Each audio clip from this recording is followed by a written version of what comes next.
Waqt li l-Gvern Laburista għadu sieket jiem wara żieda fil-prezz tal-fjuwil, il-Ministru Owen Bonici għadu jiftaħar li l-Gvern Laburista huwa Gvern li jisma. U għamel din id-dikjarazzjoni meta kien mistoqsi minn Net News dwar jekk jaqbilx mat-talbiet li qed isiru biex ikun hemm kumpens finanzjarju wara dawn iż-żidiet.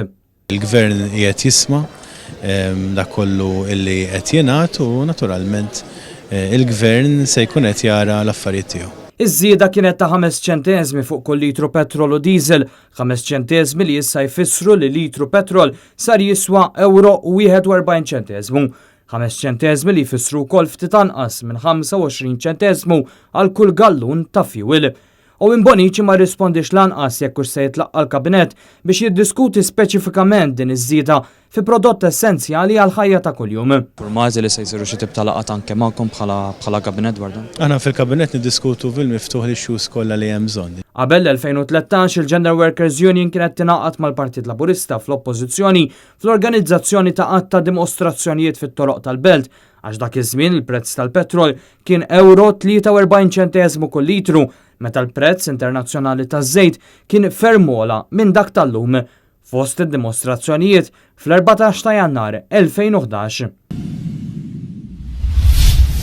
Eluf ta' persuni ħonqu t-toroq tal-Belt Valletta biex isemmaw leħinhom kontra d-deċiżjonijiet tal-Gvern tul dawn l-aħħar ġimgħat li jolli l-prezz tal-gass, tad-diesel u tal-petrol.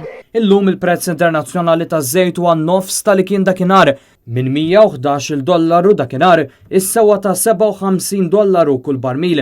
Iżda l-Gvern ta' Muscat xorta għażel li jolli l-prezz ta' litru petrol għal €1.41.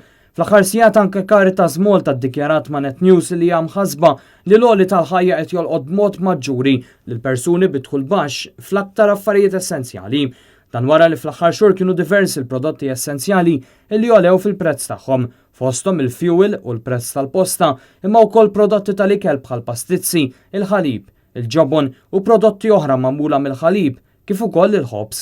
8 snin ilu mill-oppożizzjoni, Muscat kien qal li se jkun minn tal-ewwel biex jaqsam il-pis mal-poplu. Jekk taf dawna bit-tmexxija ta' dan il-pajjiż, aħna nkunu hemm jien l-ewwel wieħed nerfa' magħkom u nqassam lilkom għax dak huwa xogħli. Iżda fi kliem il-Ministru Owen Bonici waqt li l-Prim Ministru ma lissinx kelma dwar dan jiddikjara li dan huwa Gvern li jisma'.